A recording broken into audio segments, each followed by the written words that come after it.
జర్మనీలో Nazi party సిద్ధాంతాలు, Hitler విదేశాంగ విధానం చర్చించాం. తర్వాత ఇటలీలో ఫ్యాసిజం, ముస్సోలినీ ఫ్యాసిజం గురించి, అతని విదేశాంగ విధానం, సామ్రాజ్యవాదం గురించి మనం చర్చించాము. అయితే ఇంక నెక్స్ట్ అంటే అంటే జర్మనీలో జర్మనీ యుద్ధోన్మాదం, ఇటలీలో యుద్ధోన్మాదం, తరువాత ఆ, ఇతర conditions favourable for the rise of second world war. ఇతర కండిషన్స్ ఏంటి ఫేవరబుల్ చేసాయి అంటే రెండవ ప్రపంచ యుద్ధానికి ఇంకా ఏమి కారణాలు అయ్యాయి అంటే 1939 సెప్టెంబర్ 1వ తారీఖున హిట్లర్ పోలాండ్ మీద దాడి చేయడంతో రెండవ ప్రపంచ యుద్ధం స్టార్ట్ అయింది. అయితే దానికి హిట్లరు ముస్సోలిని ఒక్కడే కారకులా, ఇంకా ఏమైనా కారణాలు ఉన్నాయా? రెండవ ప్రపంచ యుద్ధానికి ఇంకేమి కారణాలు ఉన్నాయి, అవి మనం చూడాలి. అందులో ప్రథమంగా ఇప్పుడు మొదటి ప్రపంచ యుద్ధం కంటే రెండో ప్రపంచ యుద్ధానికి ప్రపంచంలో ఎక్కువగా జన నష్టం, ప్రాణ నష్టం జరిగింది. అది ఎంత అని మాత్రం చెప్పలేము. మిలియన్స్ ఆఫ్ పీపుల్ చనిపోయారు. మామూలుగా ఒక్క రష్యాలోనే 22 మిలియన్ల జనాభా చచ్చిపోయారు. అంటే జనాభా ఎక్కువ నష్టపోయింది రష్యా. ఆ తర్వాత జూయిష్ పీపుల్ అంటే యూదులు 60 లక్షల మంది చనిపోయారు, 6 lakhs. సో రష్యాలో మాత్రం 22 మిలియన్లు అంటే 2,20,00,000 మంది, 2,20,00,000 మంది రష్యాలో చనిపోవడం జరిగింది రెండో ప్రపంచ యుద్ధంలో. అపారమైనటువంటి ఆస్తి నష్టం, ప్రాణ నష్టం, గొప్ప కడి అంటే రెండో ప్రపంచ యుద్ధం ప్రపంచ మానవ చరిత్రలో ఒక దుర్దినంగా చెప్పుకోవచ్చు, ఒక దుర్ఘటన. దీనికి ఏం కారణాలు అయ్యాయి అంటే ఏ కారణాల వల్ల రెండో ప్రపంచ యుద్ధం తప్పనిసరి పరిస్థితుల్లో స్టార్ట్ అయింది అనే విషయానికి వస్తే మనం కొన్ని విషయాలని డిస్కస్ చేయాలి. అవేంటంటే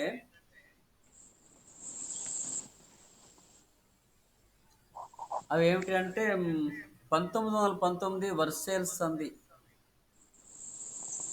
1919 వర్సేల్స్ సంధి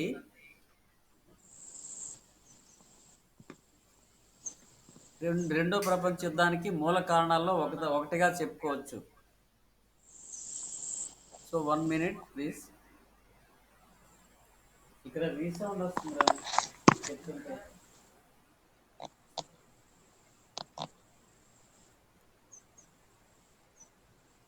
ఓకే. 1919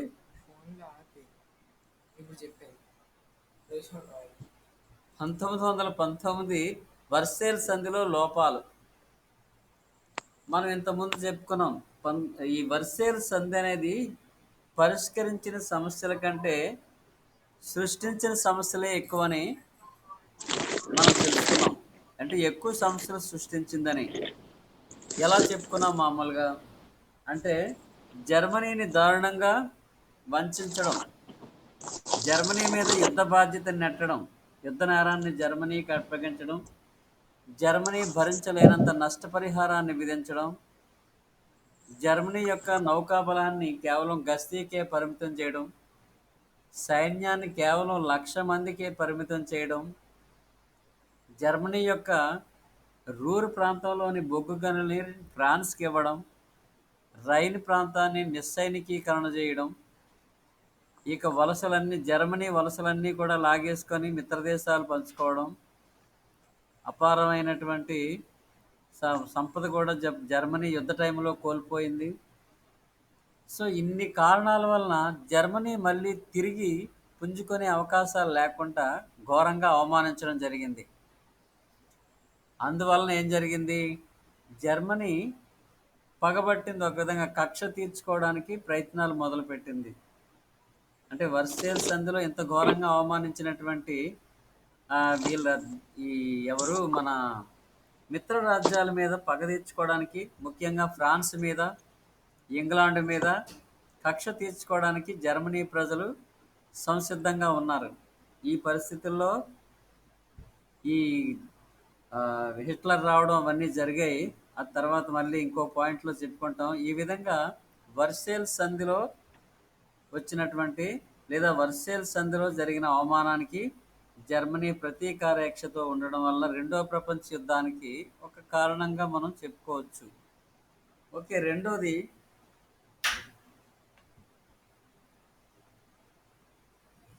జర్మనీలో నాజీ పార్టీ. వర్సేల్ సంధి లోపాలు ఎంతగా మనల్ని కుంచింది, అదే జర్మనీని ఇబ్బంది పెట్టాయో తర్వాత చూస్తే నాజీ పార్టీ సిద్ధాంతాలు, నాజీ పార్టీ విధానాలు ఈ రెండో ప్రపంచ యుద్ధానికి మరో ప్రధాన కారణంగా చెప్పుకుంటాం. Nationalist German workers party, Nationalist German socialist workers party అనేది నాజీ పార్టీ. దీన్ని హిట్లర్ నాజీ పార్టీగా రూపొందిస్తాడు. దాన్నే ఈ మెయిన్ క్యాంప్ అనే గ్రంథంలో తన జైల్లో ఉండగా రాసిందే నాజీ పార్టీ సిద్ధాంతాలకు మూలం అవుతుంది. ఇతడు ఎలైట్ గార్డ్స్, స్ట్రామ్ ట్రూపర్స్, రకరకాల బ్రౌన్ షర్ట్స్ అని, ఎలైట్ గార్డ్స్ అని రకరకాలుగా అతను అనుయాయులు తయారు చేసుకొని ప్రతిపక్షాలు లేకుండా చేసి 1934లో జర్మనీకి పూర్తిగా నియంతగా మారుతాడు హిట్లర్. హిట్లర్ నియంతగా మారిన తర్వాత ఏం జరిగిందో మీకు తెలుసు. హిట్లర్ నియంత అయిన తర్వాత ఏకాండిగా దుర్మార్గంగా జాతీయవాదాన్ని రెచ్చగొడతాడు. జర్మన్ పీపుల్ ఉత్కృష్టమైన జాతి అని, జర్మన్ ప్రజలు ఉత్కృష్టమైన జాతి, ఆర్యన్ జాతి, ప్రపంచాన్ని పరిపాలించగలిగే గొప్ప జాతి అని, పెరుగుతున్న జర్మనీ ప్రజలకు వలసల స్థాపన అవసరమని, దానికోసం అగ్రెసివ్ పాలసీ అవసరమని, అంటే చుట్టుపక్కల పొరుగు రాజ్యాలని ఆక్రమించవలసిన అవసరం ఉందని, జర్మనీ ప్రజల కోసం, జర్మనీ యువకుల ఉద్యోగాల కోసం, ఆహార సమస్య తీర్చడం కోసం సామ్రాజ్యవాదం తప్పనిసరి పరిస్థితుల్లో చేయవలసి వస్తుందని హిట్లర్ భావించి ప్రకటన చేసి ప్రచారం చేస్తాడు. అఖిల జర్మన్ వాదాన్ని తీసుకొస్తాడు. అఖిల జర్మన్ వాదం అంటే జర్మనీ జర్మనీ పీపుల్ ఎక్కడెక్కడైతే ఏ ఏ ప్రాంతాల్లో ఉన్నారో వాళ్ళందరినీ ఏకం చేయడం. ప్రపంచంలో జర్మనీ ప్రజలు ఏ ప్రాంతంలో ఉన్నా వాళ్ళందరినీ ఏకం చేసి ఆ భూభాగాలను కూడా కలిపి సామ్రాజ్యాన్ని స్థాపించడం అనేది హిట్లర్ తాలూకా ప్రధాన ఉద్దేశం. అదే అఖిల జర్మన్ వాదం. మనం రష్యాలో అఖిల స్లావ్ ఉద్యమం గురించి చెప్పుకున్నాం. రష్యాలో అఖిల స్లావ్ ఉద్యమం అంటే స్లావ్ జాతీయులందరినీ ఏకం చేసి విశాల సామ్రాజ్యాన్ని స్థాపించాలని రష్యా ఎలా కలలుగన్నదో అప్పట్లో, ఇక్కడ కూడా అఖిల జర్మన్ వాదానికి తర్వాత మూడవ సామ్రాజ్యాన్ని ఏర్పాటు చేయడానికి, ఈ మూడవ సామ్రాజ్యం ఏర్పాటుకి జర్మనీ ప్రజలందరూ సిద్ధంగా ఉండాలని చెప్పి నాజీ పార్టీ తన నియంతృత్వ పోకడలతో యుద్ధోన్మాదాన్ని రెచ్చగొట్టింది. సమస్యలన్నీ యుద్ధం ద్వారాగే పరిష్కారం అవుతాయి తప్ప ప్రజాస్వామ్య సంస్థల ద్వారాగా, చర్చల ద్వారాగా పరిష్కారం కావు. అన్ని సమస్యలకి పరిష్కారం యుద్ధమే, అన్ని సమస్యలకి పరిష్కారం యుద్ధమే అని హిట్లర్ ప్రకటిస్తాడు. దానికి అనుగుణంగా దానికి అనుగుణంగానే జర్మనీ ప్రజల్లో ఒక రకమైనటువంటి యుద్ధోన్మాదాన్ని రెచ్చగొట్టి వాళ్ళందరికీ లేనిపోని భ్రమలు అంటే భ్రమలు అంటే అబద్ధాలని నిజం అయినట్టుగా, లేనివి ఉన్నట్టుగా గోబెల్ ప్రచారం చేసి మరీ ప్రజలందరినీ కూడా యుద్ధోన్మాదులుగా మారుస్తాడు. సో ఆ విధంగా నాజీ పార్టీ జర్మనీలో అవలంబించిన విధానాలు రెండో ప్రపంచ యుద్ధానికి ఒక ముఖ్య కారణం అనే చెప్పొచ్చు. ఎలాగ మరి 1938లో 1938లో ఆస్ట్రియాను ఆక్రమించేశాడు. అన్యాయంగా ఆస్ట్రియాను ఆక్రమించి జర్మనీలో కలిపేశాడు. తర్వాత 38లోనే చెకోస్లోవేకియా దేశంలో, చెకోస్లోవేకియా దేశం ఇది ఎప్పుడు ఏర్పాటైంది స్వతంత్ర రాజ్యంగా? మొదటి ప్రపంచ యుద్ధానంతరం చెకోస్లోవేకియా నూతన రాజ్యంగా అవతరించింది. ఆ చెకోస్లోవేకియా తాలూకా భౌగోళిక సమగ్రత, స్వాతంత్రత కాపాడవలసిన బాధ్యత ఇది ఇంగ్లాండు ఫ్రాన్స్దే. ఇంగ్లాండు ఫ్రాన్సే దాన్ని సంరక్షించాలి. దాని బాధ్యత అది. ఒకానొక ఒప్పందంలో ఆ ఒప్పందంలో అంతర్భాగంగా చెకోస్లోవేకియా రాజ్య సమగ్రతని కాపాడాల్సిన అవసరం ఉంది. అయితే ఈ పరిస్థితుల్లో చెకోస్లోవేకియాలో చెకోస్లోవేకియాలో ఆహ్, సుడిటెన్‌లాండ్ ప్రాంతం అని ఉంది. సుడిటెన్‌లాండ్. చెకోస్లోవేకియాలో సుడిటెన్‌లాండ్ ప్రాంతం. అక్కడ జర్మనీ ప్రజలు అధికంగా ఉన్నారు. వాళ్ళని రెచ్చగొట్టి దాన్ని ఆక్రమిస్తానని ప్రకటించి మ్యూనిక్ ఒప్పందం చేసుకొని మ్యూనిక్ ఒప్పందం మీకు గుర్తుందో లేదో మొన్నే చెప్పాను కదా! మ్యూనిక్ ఒప్పందం 1938లో ఫ్రాన్సు, ఇంగ్లాండు అంటే ఇంగ్లాండ్ నుంచి చాంబర్లిను, ఫ్రాన్స్ నుంచి డెలడేర్, తర్వాత జర్మనీ నుంచి హిట్లర్, ఇటలీ నుంచి ముస్సోలిని ఈ నలుగురు మ్యూనిక్ ఒప్పందం చేసుకుంటారు. ఈ ఒప్పందం ప్రకారం సుడిటెన్లాండ్ ప్రాంతాన్ని హిట్లర్ ఆక్రమించుకోవచ్చు అని చెప్పారు. దాంతో హిట్లర్ మ్యూనిక్ ఒప్పందం ప్రకారం సుడిటెన్లాండ్ ప్రాంతాన్ని ఆక్రమించేసి సుడిటెన్లాండ్ ప్రాంతాన్ని ఆక్రమించి జర్మనీ సామ్రాజ్యంలో కలిపిస్తాడు. ఆ తర్వాత 39లో ఆ సుడిటెన్లాండ్ ప్రాంతాంతో దాన్ని ఒక్కదాన్ని ఆక్రమించుకోవడం సరిపోక మొత్తం చెకోస్లోవేకియా దేశం మొత్తాన్ని ఆక్రమించుకోవడం జరిగింది. సో ఇది అన్యాయం. ఇది అంతర్జాతీయ న్యాయ సూత్రాలకి, నానాజాతి సమితి సూత్రాలకి ముందు ఒప్పుకున్నటువంటి ఒప్పందానికి భిన్నం ఇది. చెకోస్లోవేకియాను ఆక్రమించడం అనేది సరైన నిర్ణయం కాదు. అయినప్పటికీ కూడా ఫ్రాన్సు, ఇంగ్లాండు వేచి చూసే విధానాన్ని, సంతృప్తిపరిచే విధానాన్ని అవలంబించి అలా ఊరుకోవడం వల్ల హిట్లర్ మరింత రెచ్చిపోయాడు మామూలుగా. సో ఇది నాజీ పార్టీ విధానం రెండో ప్రపంచ యుద్ధానికి మరొక కారణంగా చెప్పుకుంటాం. తర్వాత ఇటలీలో ఫ్యాసిస్టుల శక్తి. ఇటలీలో ఫ్యాసిజం వచ్చిందని చెప్పుకున్నాం. ముస్సోలినీ నాయకత్వంలో ఫ్యాసిజం. ఈ ఫ్యాసిస్ట్ సిద్ధాంతాలన్నీ రాజ్యాన్ని, జాతిని హైలైట్ చేస్తూ వ్యక్తి స్వేచ్ఛని, వ్యక్తికి సరైన విలువనివ్వరు. కేవలం జాతి కోసం, రాజ్యం కోసం ప్రజలందరూ త్యాగం చేయాలని ముస్సోలినీ కూడా బ్లాక్ షర్ట్స్ అనే ఒక వాలంటరీ దళాన్ని ఏర్పాటు చేసుకొని ప్రత్యర్థులందరినీ కూడా ఏరిపారేసి ప్రతిపక్షాలన్నింటినీ కూడా రద్దు చేసి ఒక్క ఫ్యాసిస్ట్ పార్టీ మాత్రమే ఇటలీలో కొనసాగుతుందని చెప్పి నియంతగా మారుతాడు. నియంతగా మారిన ముస్సోలినీ దుందుడుకు విదేశాంగ విధానాన్ని అవలంబిస్తాడు. తన విదేశాంగ విధానంలో అన్యాయంగా ఇథియోపియాను ఆక్రమిస్తాడు. ఇథియోపియాని 1935లో ఆక్రమిస్తాడు. ఇథియోపియా ఆక్రమించిన తర్వాత హిట్లర్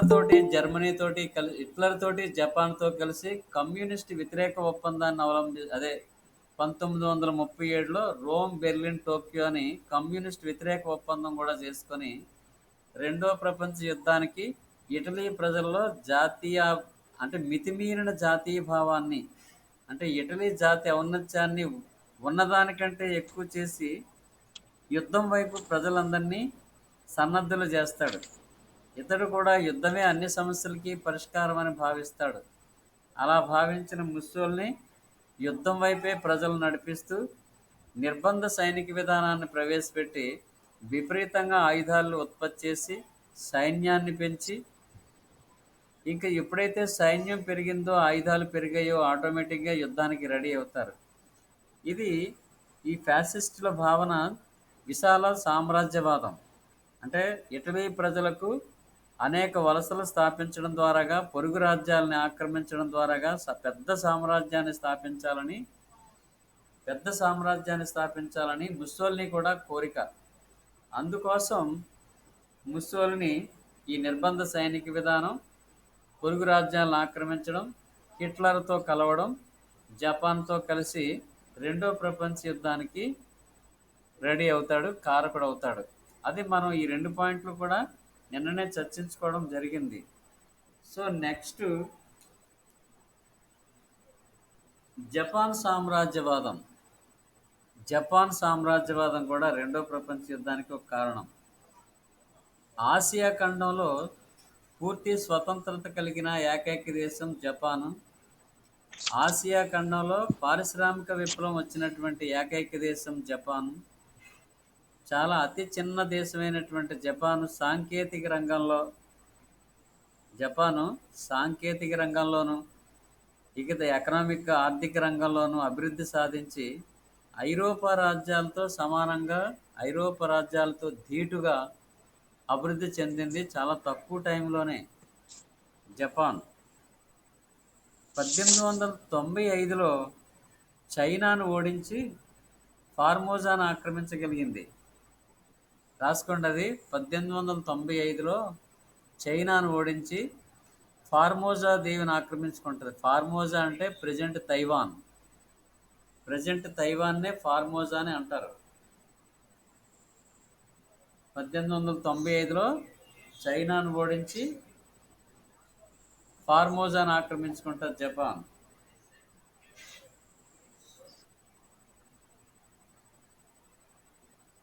రాశారా? తరువాత 1910లో కొరియాను ఆక్రమించేసుకుంది.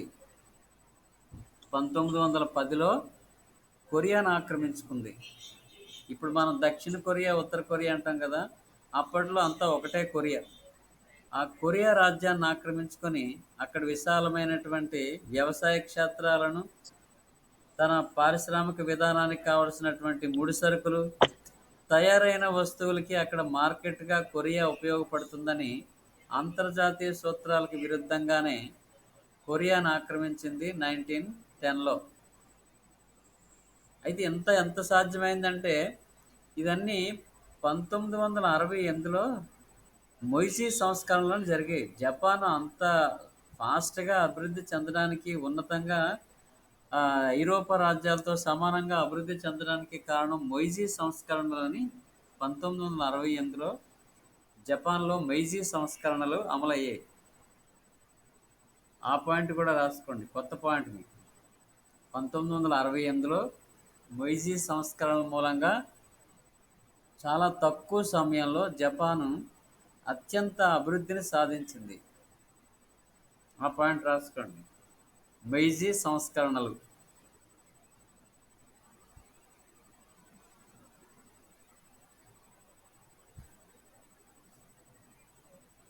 ఆ సంస్కరణల అనంతరమే 1895లో చైనాను ఓడించి ఈ ఫార్మోజాను ఆక్రమించింది. ఓకే. తరువాత 1910లో కొరియాను ఆక్రమించడం. 1910లో కొరియాను ఆక్రమించడం అదొక ముఖ్య సంఘటన. తర్వాత జపాన్ సామ్రాజ్యవాదంలో అడుగుపెట్టింది. ఆసియాలో అనేక ప్రాంతాల్లోనూ, పసిఫిక్ మహాసముద్రంలో అనేక దీవుల్ని ఆక్రమించుకోవడానికి తను కూడా రష్యా, ఫ్రాన్సు, ఇంగ్లాండ్ లాగే సామ్రాజ్యవాదంలో అడుగుపెడుతుంది జపాన్. జపాన్లో పెరుగుతున్న జనాభాకి, తర్వాత అక్కడ పారిశ్రామిక విప్లవం వల్ల అధికంగా ఉత్పత్తి అయిన వస్తువులు మార్కెట్ల కోసం, చెప్పాను కదా, ఆసియా ఖండంలోనే పారిశ్రామిక విప్లవం వచ్చిన ఏకైక దేశం జపాన్. ఆ పాయింట్ రాసుకున్నారా లేదా?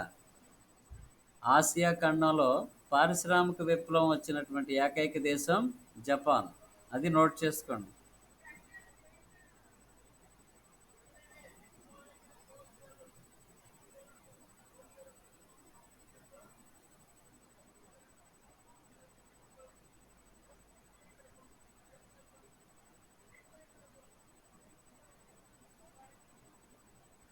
సో జపాన్ ఈ విధంగా 1902లో అది రాసుకోండి పాయింట్.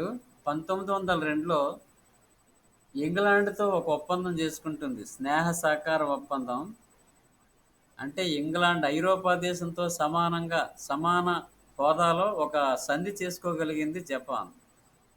1902లో ఇంగ్లాండ్తో మైత్రి ఒప్పందం రాసుకోండి. మైత్రి ఒప్పందం 1902లో ఇంగ్లాండ్తో, అది ఇంపార్టెంటే. తర్వాత మీ ఇంతకుముందు రాసుకున్నది ఇంకో పాయింట్, 1904లో రష్యాను ఓడించింది సకాలిన్ దీవుల వివాదమై. రష్యానే ఓడించగలిగింది జపాన్. 1904లో రష్యాను ఓడించింది జపాన్. అంటే అంచెలంచెలుగా జపాన్ అలా ఎదుగుతూ సామ్రాజ్యవాదంలో అడుగుపెట్టింది. జర్మనీని, అంటే జర్మనీ అంటాను, జపాన్ని ఆసియా ఖండంలోనే అతిపెద్ద రాజ్యంగా, ఆసియా ఖండం మొత్తం మీద తన పెత్తనం కొనసాగాలని, విశాల తూర్పాసియా సహాయ అభివృద్ధి సంస్థను ఏర్పాటు చేయాలని, విశాల తూర్పాసియా మొత్తం అంతా తన అండర్లో ఉండాలని కాంక్షించింది. అందుకోసం ఈ విధంగా 1895లో చైనాను ఓడించి ఫార్మోజాను సంపాదించడం. వరుసగా చూడండి, 19 1902లో ఇంగ్లాండ్తో మైత్రి ఒప్పందం, 1904లో రష్యాను ఓడించడం, 1910లో కొరియాను ఆక్రమించడం, 1910లో కొరియాను ఆక్రమించడం. ఆ తర్వాత మొదటి ప్రపంచ యుద్ధంలో చైనాను మళ్ళీ ఓడించి 15 కోరికలు డిమాండ్ చేస్తుంది. ఆ తర్వాత 1931 నాటికి చైనాలో అంతర్భాగమైన మంచూరియాను ఆక్రమించేసింది జపాన్. 1931 నాటికి మంచూరియాను ఆక్రమించింది. రాసుకోండి అది.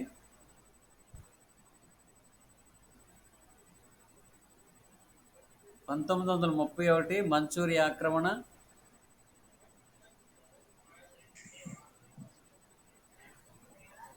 1933లో నానాజాతి సమితి నుంచి విరమించుకుంది సభ్యత్వాన్ని.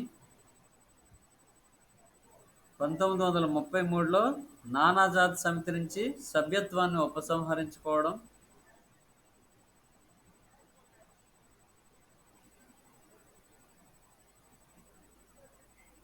తర్వాత 1937లో చైనా జపాన్ యుద్ధం, రెండవ చైనా జపాన్ యుద్ధం ప్రారంభం.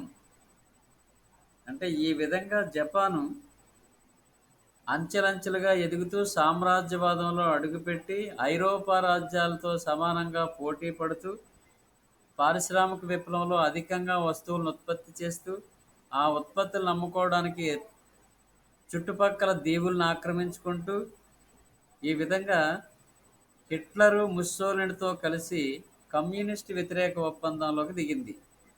హిట్లరు ముస్సోలినీతో కలిసి కమ్యూనిస్ట్ వ్యతిరేక ఒప్పందం, రోమ్ బెర్లిన్ టోక్యో అంటాం కదా, టోక్యో అంటే జపాన్. ఈ రోమ్ బెర్లిన్ టోక్యో 1937లో ఏర్పడ్డాయి కదా. అనంతరం చైనా మీద యుద్ధం ప్రకటించి చైనా అంతర్భాగంలోకి వెళ్ళిపోయి అక్కడ ప్రాంతాలను ఆక్రమించుకోవాలని చూసి రెండో ప్రపంచ యుద్ధంలో కాలిడేసింది. ఎలా అంటే 1941 డిసెంబర్ 7వ తారీఖున, ఇది రాసుకోండి, 1941 డిసెంబర్ 7వ తారీఖున 1941 డిసెంబర్ 7వ తారీఖున పెరల్ హార్బర్పై దాడి చేసింది. అమెరికా నౌకాస్థావరమైన పెరల్ హార్బర్ హవాయి దీవుల్లో ఉంది. ఇది అమెరికా యొక్క హవాయి దీవుల్లో పెరల్ హార్బర్ ఉంది. ఈ పెరల్ హార్బర్పై జపాన్ దాడి చేసి అనేక నౌకలను విధ్వంసానికి కారణమవుతుంది. కొన్ని వేల మంది అమెరికన్ సైనికులు, పౌరులు చనిపోయారు. కొన్ని వేల మంది సైనికులు, అదే అమెరికన్ సైనికులు, అమెరికన్ పౌరులు చనిపోయారు. కొన్ని వందల నావలు విధ్వంసానికి గురయ్యాయి. దాంతో అమెరికా జపాన్ మీద యుద్ధం ప్రకటించింది. రెండో ప్రపంచ యుద్ధంలో అడుగుపెట్టింది అమెరికా. అంతవరకు అమెరికా రెండో ప్రపంచ యుద్ధంలో దిగలేదు. రెండో ప్రపంచ యుద్ధం 1939 సెప్టెంబర్ 1న ప్రారంభం.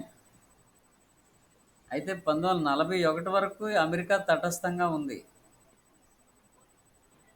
ఈ జపాన్ పెరల్ హార్బర్ మీద 1941 డిసెంబర్ 7వ తారీఖున ఎప్పుడైతే అటాక్ చేసిందో అప్పుడు రెండో ప్రపంచ యుద్ధంలో అమెరికా దిగుతుంది. ఎవరి తరపున? మిత్రదేశాల తరపున. జపాను, జపాను, జర్మనీ, ఇటలీ, ఈ మూడు అక్షరాజ్యాలు. ఈ మూడు ఒక గ్రూపు. ఈ ముగ్గురితో మిగతా దేశాలన్నీ ఏకమయ్యి పోరాటం చేసాయి. అవి మిత్రరాజ్యాలు.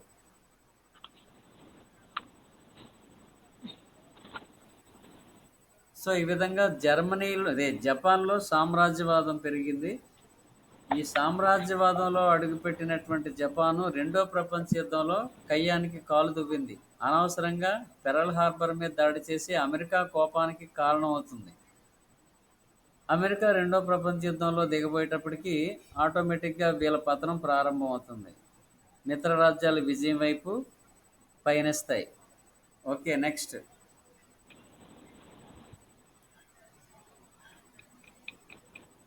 ప్రజాస్వామ్యం, నియంతృత్వాల మధ్య ఘర్షణ. ఇప్పుడు సైడ్ హెడ్డింగ్స్ అని రాసుకుంటున్నారా లేదా? ప్రజాస్వామ్యం, నియంతృత్వాల మధ్య ఘర్షణ రాసుకోండి. Main point.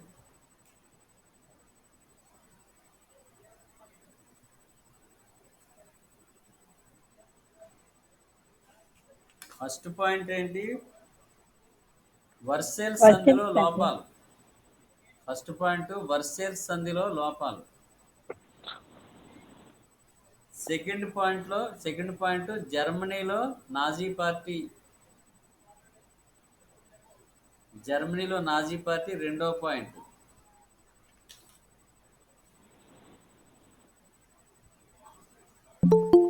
ఇటలీలో ఫ్యాసిస్టుల విజృంభణ అనేది మూడో పాయింట్.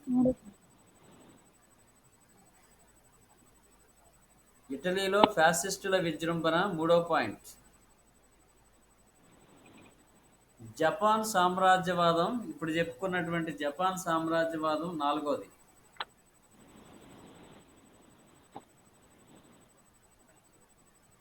ఇక ఐదో పాయింట్ ప్రజాస్వామ్యం, నియంతృత్వాల మధ్య సంఘర్షణ.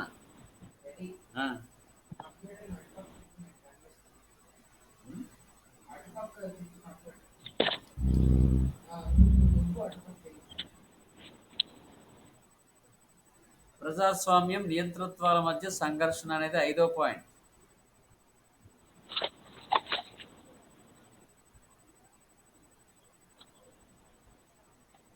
ఏమిటి? ఇప్పుడు మొదటి ప్రపంచ యుద్ధం నాటికి మొదటి ప్రపంచ యుద్ధం 1914 నుంచి 1918 వరకు జరిగాయి కదా.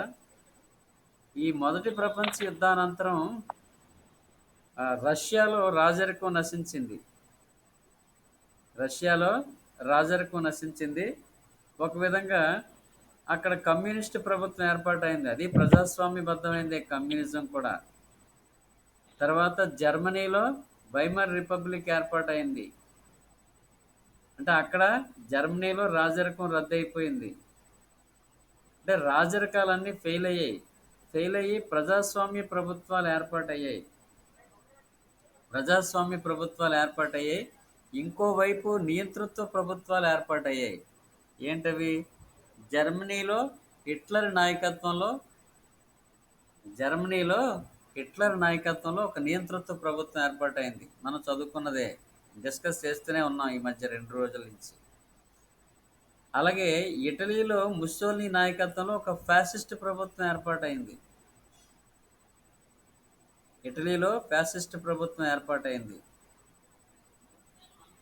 అలాగే స్పెయిన్లో జనరల్ ఫ్రాంకో నాయకత్వంలో అక్కడ ఒక ఫ్యాసిస్ట్ ప్రభుత్వం ఏర్పాటైంది. అంటే నియంతృత్వ ప్రభుత్వం. ఫ్యాసిస్ట్ ప్రభుత్వం అంటే నియంతృత్వ ప్రభుత్వం. ఈ విధంగా నియంతృత్వ ప్రభుత్వాలు ఒకవైపు, మరోవైపు ఫ్రాన్సు, ఇంగ్లాండు, అమెరికా, రష్యా ఈ దేశాల్లో ప్రజాస్వామ్య ప్రభుత్వాలు ఉన్నాయి. సో ప్రజాస్వామ్య ప్రభుత్వాలకి నియంతృత్వానికి మధ్య కొంత సంఘర్షణ వచ్చింది. ఎలా అంటే, ఇప్పుడు మొదటి ప్రపంచ యుద్ధం తర్వాత ప్రజాస్వామ్య దేశాలన్నీ అనేక సమస్యలను ఎదుర్కొన్నాయి. 1929-32 మధ్యలో వచ్చినటువంటి ఆర్థిక మాంద్యం ప్రజాస్వామ్య దేశాలన్నీ కూడా చాలా ఇబ్బందులకు గురయ్యాయి. ఈ ఆర్థిక మాంద్యం వల్ల ప్రజాస్వామ్య దేశాల్లో ఫ్యాక్టరీలు మూతపడిపోయి, నిరుద్యోగ సమస్య పెరిగిపోయి, ప్రజల కొనుగోలు శక్తి తగ్గిపోయి, పేదరికం పెరిగిపోయి, రుణభారం పెరిగి సమాజంలో అంతా అశాంతి పెరిగిపోయింది. మరి దీన్ని అవకాశంగా తీసుకునే అక్కడ ఈ నియంతృత్వ పోకడలు వచ్చాయి. జర్మనీలో హిట్లర్ అధికారంలోకి రాగలిగాడు, ఇటలీలో ముస్సోలిని అధికారంలోకి రాగలిగాడు, జనరల్ ఫ్రాంకో అధికారంలోకి రాగలిగాడు. సో ఇక్కడ ప్రజాస్వామ్యాల ప్రభుత్వాలన్నీ కూడా ఆర్థిక మాంద్యాన్ని ఎదుర్కోవడంలో చాలా ఇబ్బందులు పడి ఫెయిల్ అయ్యాయి. ఈ ఫెయిల్ అయిన పరిస్థితుల్లో ఈ ఫ్యాసిస్ట్ ప్రభుత్వాలే కరెక్ట్ అని ప్రజలు నమ్మారు. వీరింటి మధ్య ఘర్షణ వచ్చింది. ఈ ఈ ఫ్యాసిస్ట్ లీడర్లు అందరూ కూడా ప్రజాస్వామ్యాన్ని కూల్చేయాలని, కమ్యూనిజాన్ని కూల్చేయాలని వీళ్ళు కంకణం కట్టుకుంటారు. సో ఈ ఘర్షణ పూరిత వాతావరణంలో ఒకరి మీద ఒకరికి అనుమానాలు పెరిగాయి. ఫ్యాసిస్ట్ ప్రభుత్వాలు అంటే ఇటలీలోను, జర్మనీలోను, జపాన్లోను ఈ ఫ్యాసిస్ట్ ప్రభుత్వాలు అనేవి దుర్మార్గంగా సామ్రాజ్యవాదం వైపు వెళ్తూ ప్రజాస్వామ్య దేశాలన్నింటినీ అణచివేయాలని, వాటిని ఆక్రమించాలని చూస్తాయి ఇవన్నీ కూడా. సో అప్పుడు ప్రజాస్వామ్య దేశాలు నియంతృత్వ ప్రభుత్వాలని, అదే ఫ్యాసిస్ట్ ప్రభుత్వాలను అణచివేయాలని వాళ్ళు చూస్తారు. ఈ సంఘర్షణలో ఒకరి మీద ఒకరు పోటీకి ఆయుధాలు ఉత్పత్తి చేసి శత్రుత్వం పెంచుకున్నారు. అలాగే రెండో ప్రపంచ యుద్ధానికి ఈ విధంగా కారకులు అవుతారు. సో నెక్స్ట్ పాయింట్,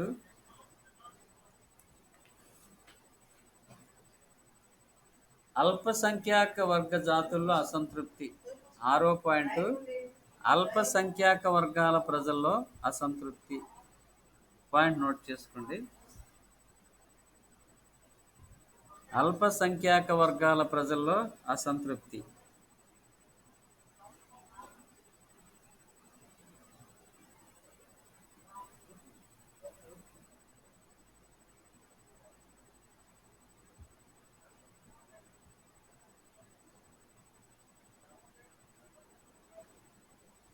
అంటే మనం ఇంతకుముందు చెప్పుకున్నాం, సుడిటెన్ ప్రాంతంలో అంటే చెకోస్లోవేకియా రాజ్యంలో సుడిటెన్ ప్రాంతంలో జర్మనీ ప్రజలు ఉన్నారు. ఆ జర్మనీ ప్రజల్ని రెచ్చగొట్టి అక్కడ స్వయం పాలన కావాలని హిట్లరే రెచ్చగొట్టాడు. దానివల్ల చెకోస్లోవేకియా రాజ్యంలో ఒక అశాంతి ప్రబలింది. అక్కడ ఉన్నటువంటి సుడిటెన్ ప్రాంత ప్రజలందరూ జర్మనీలో కలిసిపోవాలని గొడవ చేయడం, దీన్ని అవకాశంగా తీసుకొని హిట్లరు దుర్మార్గంగా మొత్తం దేశాన్ని ఆక్రమించాడు. ఆ తర్వాత ఆస్ట్రియాను ఆక్రమించాడు కదా 1938లో.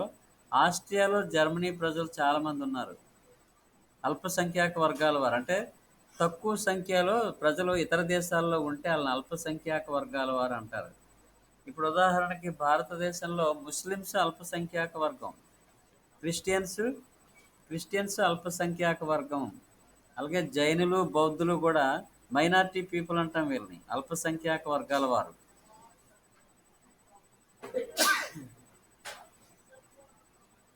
ఈ అల్పసంఖ్యాక వర్గాల ప్రజలు వేరే వేరే ప్రాంతాల్లో నివసించడం వల్ల దాన్ని అవకాశంగా తీసుకున్నటువంటి హిట్లరు, ముస్సోలిని లాంటి వాళ్ళు అక్కడ తిరుగుబాట్లు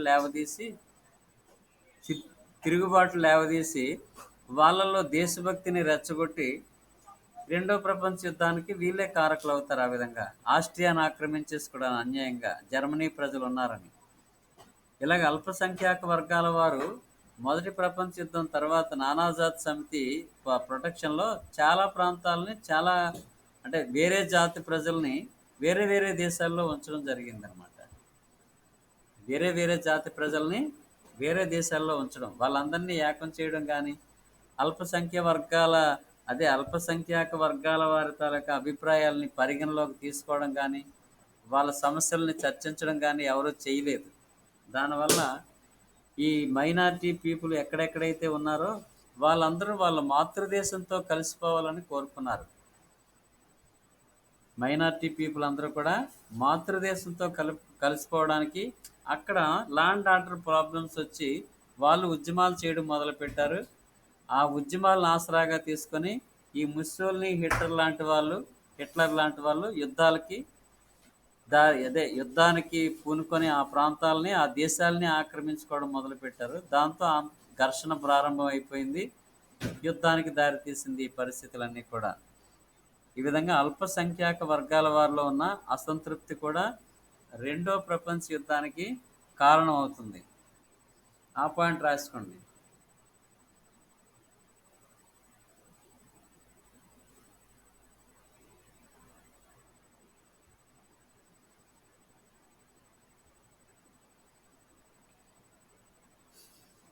నెక్స్ట్ 7వ పాయింట్, నానాజాతి సమితి వైఫల్యం. Note down this point. నానాజాతి సమితి వైఫల్యం.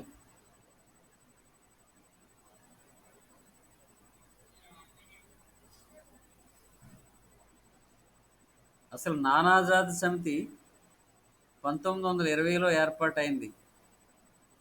అమెరికా ప్రెసిడెంట్ వుడ్రో విల్సన్ 14 సూత్రాల్లో చివరిదైనటువంటి సూత్రం ఆధారంగా 14 ఆ 14 సూత్రాల్లో చివరిది అంతర్జాతీయ శాంతి కోసం ఒక సంస్థను ఏర్పాటు చేయాలని సూచించాడు కదా. దాని ప్రకారం 1920లో నానాజాతి సమితి ఏర్పాటైంది. ఆ లెసన్ క్లియర్గా డిస్కస్ చేసాం, నోట్స్ కూడా రాసుకున్నారు మీరు.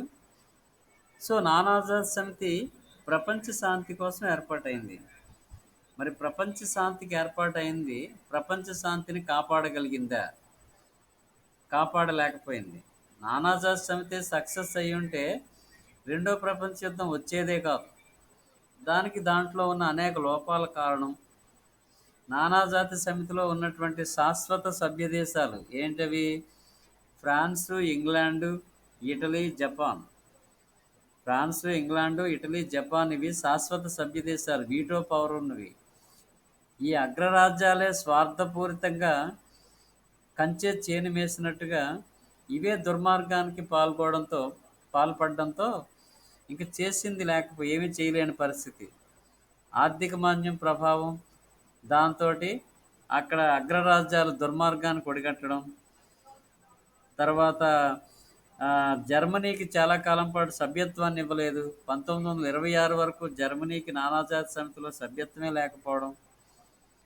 1934 వరకు రష్యాకు కూడా సభ్యత్వం ఇవ్వలేదు ప్రధాన దేశాలు.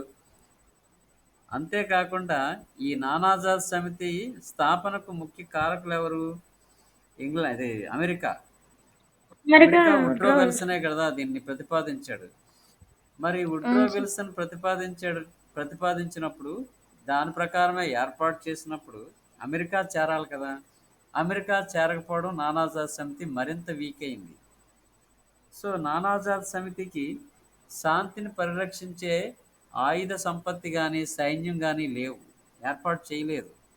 అంటే స్వతంత్ర సైనిక వ్యవస్థ లేదు, ఆర్థిక వనరులు కూడా తక్కువ. అగ్రరాజ్యాల మీద ఆధారపడి మనుగడ సాగిస్తున్న నానాజాతి సమితి ఈ అగ్రరాజ్యాల దుర్మార్గానికే బలైపోయింది. ఇప్పుడు శాశ్వత సభ్యదేశమైనటువంటి జపాను మంచూరియాను ఆక్రమించింది. అది నానాజాతి సమితి సూత్రాలకు వ్యతిరేకమే. మరి అది కాపాడవలసిన జపాను మంచూరియాను ఆక్రమించడం దుర్మార్గం. సో ఫ్రాన్స్ అంతర్జాతీయ శాంతి కంటే తన శాంతి ఇంపార్టెన్స్ ఇచ్చింది. అంటే తన భద్రతకే ఎక్కువ ప్రాముఖ్యతనిచ్చింది ఫ్రాన్స్. అంతర్జాతీయ భద్రత గురించి ఏనాడు ఆలోచించలేదు. ఇక ఇంగ్లాండ్ కూడా అదే వరుసలో కొనసాగింది. ఇటలీలో ముస్సోల్ని ఏకండిగా వచ్చి ఇథియోపియాను ఆక్రమించుకోవడం, నానాజాతి సమితి నుంచి విరమించుకోవడం చేశాడు. ఈ విధంగా నానాజాతి సమితి వివిధ దేశాల మధ్య వచ్చినటువంటి ఘర్షణల్ని నిలుపుదల చేయలేకపోయింది. ఎటువంటి ఆంక్షలు విధించలేకపోయింది. ఒకవేళ ఆంక్షలు విధించాలన్నా వాళ్ళు సభ్యత్వాన్ని విరమించుకుంటున్నారు తప్ప ఎవరు భయపడట్లేదు. కాపాడవలసిన దేశాలే దుర్మార్గం వైపు అగ్రెసివ్ పాలసీ అవలంబించి పొరుగు రాజ్యాలపైన దాడికి దిగాయి. సో ఈ విధంగా నానాజాతి సమితి ఏమీ చేయలేని నిస్సహాయ స్థితిలో ఉండిపోయింది. దానివల్ల రెండో ప్రపంచ యుద్ధాన్ని ఆపలేకపోయింది. సో నానాజాతి సమితి వైఫల్యం అనేది రెండో ప్రపంచ యుద్ధానికి మరొక కారణంగా చెప్పుకుంటాం. తర్వాత పాయింట్, నిరాయుధీకరణ ప్రయత్నాలు విఫలం. నిరాయుధీకరణ ప్రయత్నాలు విఫలం.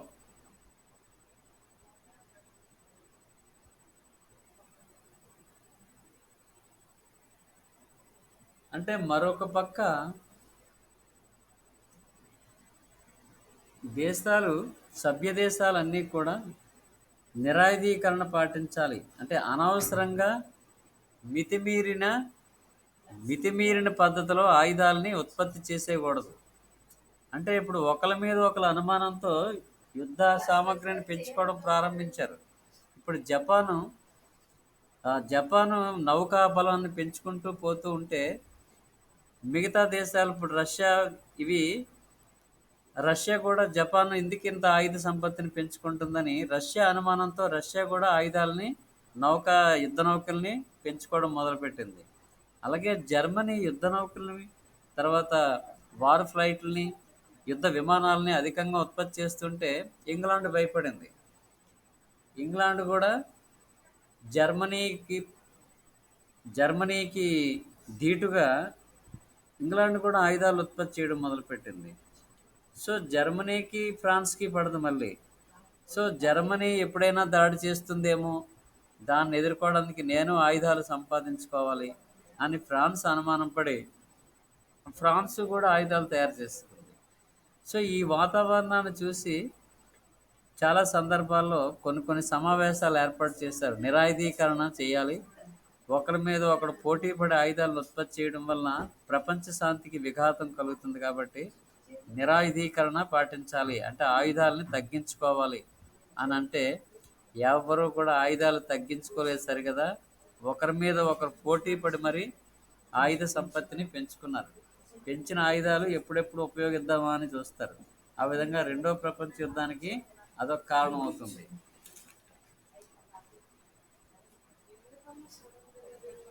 అలాగే ఇంగ్లాండు ఫ్రాన్స్ మధ్య, ఆ పాయింట్ రాసుకోండి, ఇంగ్లాండు ఫ్రాన్స్ మధ్య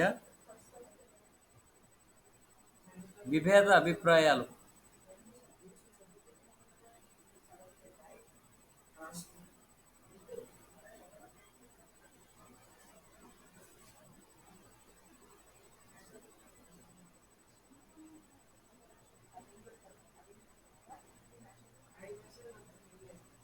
ఇంగ్లాండు ఫ్రాన్స్ మధ్య అభిప్రాయ విభేదాలు ఏంటంటే, రెండు కలిసికట్టుగానే ఉంటున్నా కూడా ఫ్రాన్స్ నిరంతరము జర్మనీ పట్ల అప్రమత్తంగా ఉండడం మొదలుపెట్టింది. అంటే మనం జర్మనీ ఏకీకరణ దగ్గర నుంచి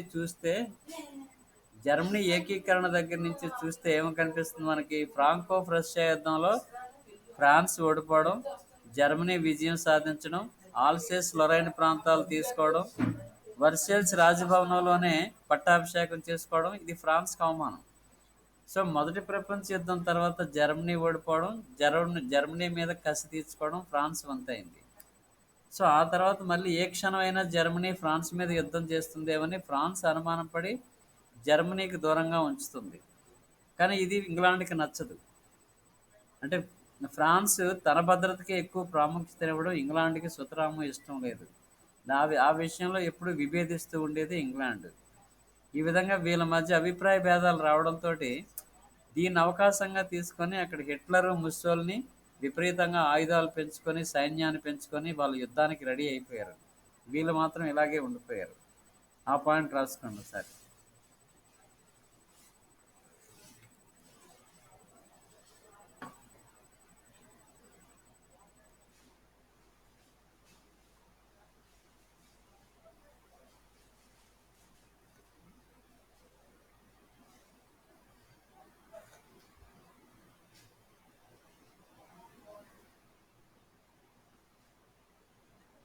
నెక్స్ట్ పాయింట్, తృప్తిపరచు విధానం, అంటే సంతృప్తిపరచు విధానం.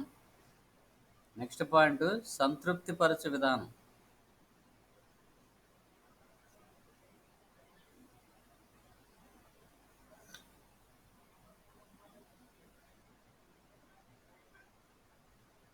ఇంగ్లాండు ఫ్రాన్సు సంతృప్తిపరిచే విధానాన్ని అవలంబించాయి.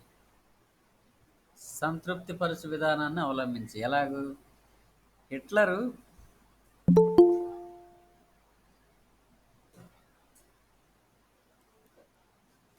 హిట్లర్ సుడిటెన్ ప్రాంతాన్ని ఆక్రమించినప్పుడు, చెకోస్లోవేకియాను ఆక్రమించినప్పుడు పోనీలే అని ఊరుకున్నాయి తప్ప అప్పుడే ఖండించి హిట్లర్కి వ్యతిరేకంగా యుద్ధానికి దిగలేదు. ఫ్రాన్స్ ఇంగ్లాండ్ కూడా వేచి చూసే విధానం లేదా సంతృప్తి పరిచే విధానమే అవలంబించారు. అంటే హిట్లర్ని సాటిస్ఫై చేయడం. హిట్లర్ ఆస్ట్రియాను ఆక్రమించుకున్నప్పుడు, సుడిటెన్ ప్రాంతాన్ని ఆక్రమించుకున్నప్పుడు, చెకోస్లోవేకియాను ఆక్రమించుకున్నప్పుడు వీళ్ళు హిట్లర్ని సాటిస్ఫై చేసే విధానం, తృప్తి పరుద్దాము, వాడు ఇంక భవిష్యత్తులో రష్యా మీదకే యుద్ధానికి వెళ్తాడు కాబట్టి, రష్యాలో కమ్యూనిజాన్ని నాశనం చేయడం వాళ్ళ ఉద్దేశం కాబట్టి, ఇంకా అలా పోనీలే పోనీలే ఇది కదా ఆక్రమించాడు పోనీలే అని తృప్తిపరిచే విధానాన్ని అవలంబించడం వలన వీళ్ళ దాన్ని బలహీనతగా తీసుకొని హిట్లర్ రెండో ప్రపంచ యుద్ధానికి కారకుడవుతాడు. పోలాండ్ మీద దాడి చేశాడు ఏకంగా. తను పోలాండ్ మీద దాడి చేసి ఆక్రమించుకునే వరకు తెలియలేదు వీళ్ళకి. హిట్లర్ తలకి అసలు ఉద్దేశం అర్థం కాలేదు. అంతవరకు ఏంటంటే వాళ్ళు ఈ ఇది కమ్యూనిస్ట్ వ్యతిరేక ఒప్పందాలు చేసుకోవడం వల్ల ముస్సోలిని, హిట్లర్, జపాను కమ్యూనిజానికి వ్యతిరేకంగా ఒప్పందాలు చేసుకుంటున్నారు కాబట్టి, సో వీళ్ళు ఎప్పుడైనా సరే కమ్యూనిస్ట్ దేశమైనటువంటి రష్యా మీదకే యుద్ధానికి వెళ్తారు, అది మనకు కావాల్సిందే కాబట్టి ముందు వీళ్ళు ఏం చేస్తున్నా అలా తృప్తిపరచడం మొదలుపెట్టారు తప్ప మొదట్లోనే ఖండించలేదు. మొదట ఆస్ట్రియాను ఆక్రమించుకున్నప్పుడే హిట్లర్ మీద దాడి చేసి హిట్లర్ని నిరోధించినట్లయితే వీడు ఇంతకంటే ముందుకు వెళ్ళేవాడు కాదు. అక్కడ అలా పోనీలే అని సంతృప్తిపరిచే విధానాన్ని అవలంబించడం రెండో ప్రపంచ యుద్ధానికి కారణం అయిపోయింది ఆటోమేటిక్గా. ఇది ఫ్రాన్స్ అటువంటి విధానాన్ని అవలంబించింది, ఇంగ్లాండ్ అటువంటి విధానాన్ని అవలంబించింది. సో దీనికి అవకాశంగా ఏర్పడింది హిట్లర్. ఇలా ఎన్ని వినేసినా మళ్ళీ 4 రోజుల తర్వాత మీకు గుర్తుండవు. మెయిన్ పాయింట్ ఒకటి నోట్ చేసుకుంటూ ఉండాలి. ఏంటి సంతృప్తి పరిచే విధానం అంటే, హిట్లరు ఆస్ట్రియాను, స్వీడన్ ప్రాంతాన్ని, చెకోస్లోవేకియాని ఆక్రమించుకునేటప్పుడు ఇంగ్లాండ్, ఫ్రాన్సు వేచి చూసే ధోరణి లేదా సంతృప్తి పరిచే విధానాన్ని అవలంబించారు అనే పాయింట్ అయినా నోట్ చేసుకోవాలి మీరు.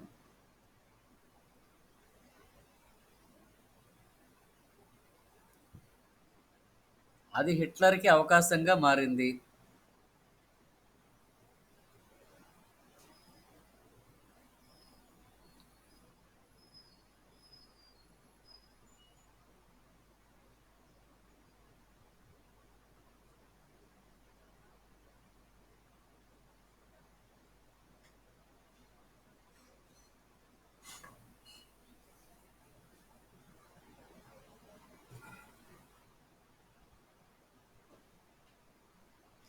తర్వాత పాయింట్ ప్రపంచ ఆర్థిక మాన్యం.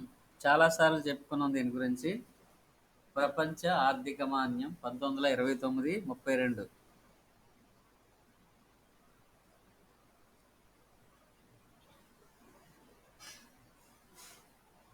ఈ ప్రపంచ ఆర్థిక మాన్యం రాకుండా ఉంటే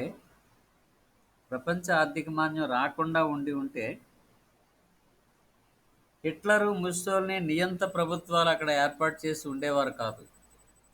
హిట్లర్ జర్మనీలోను, ముస్సోలిని ఇటలీలోను వాళ్ళు నియంతృత్వ పాలనకు వచ్చేవారే కాదు. అంటే ఈ ఆర్థిక మాన్యం వలన అక్కడ సమస్యలు పెరిగిపోవడం, నిరుద్యోగ సమస్య, పేదరికం, అప్పులు ఊబులో కూరుకుపోవడం, ప్రజలకి ఎటువంటి ఉపాధి అవకాశాలు లేకపోవడం వలన ఆ నిస్సహాయ స్థితిలో వీళ్ళ మాటలు నమ్మారు.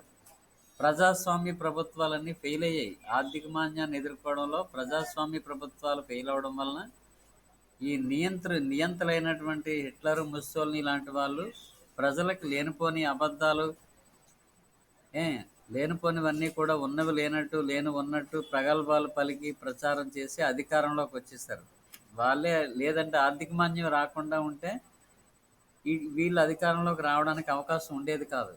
అందువలన రెండో ప్రపంచ యుద్ధానికి ఆర్థిక మాంద్యం కూడా ఒక విధంగా కారణంగా చెప్పుకోవచ్చు. సో దాని గురించి ఇంకా డీటెయిల్డ్గా మనం చెప్పుకున్నాం, ఆర్థిక మాంద్యం సెపరేట్గా అంటే ఏం జరిగింది ఆర్థిక మాంద్యంలో.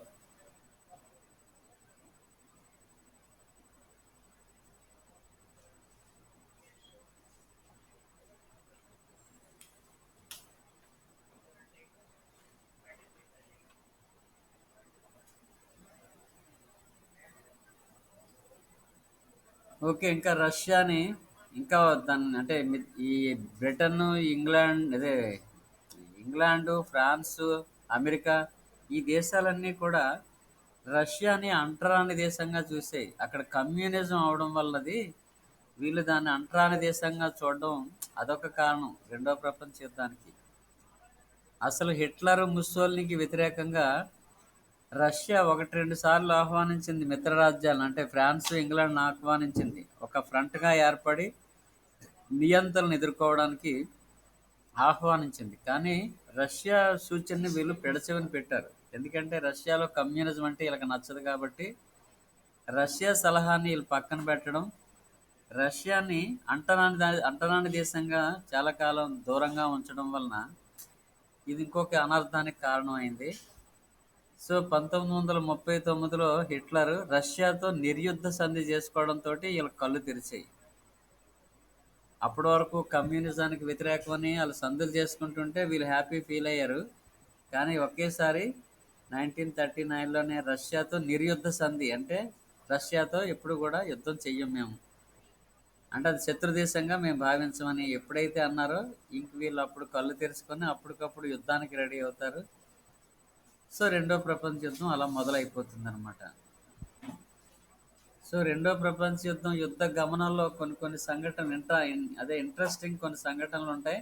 అవి రేపు డిస్కస్ చేద్దాం. రేపు రేపు క్లాస్లో రేపు బహుశా సెకండ్ సాటర్డే ఉంటుందో ఉండదో తెలియదు, ఉంటే లింక్ పెడతాంలేండి. Okay, thank you. Thank you one and all. ఇవన్నీ పాయింట్లన్నీ నోట్ చేసుకోండి.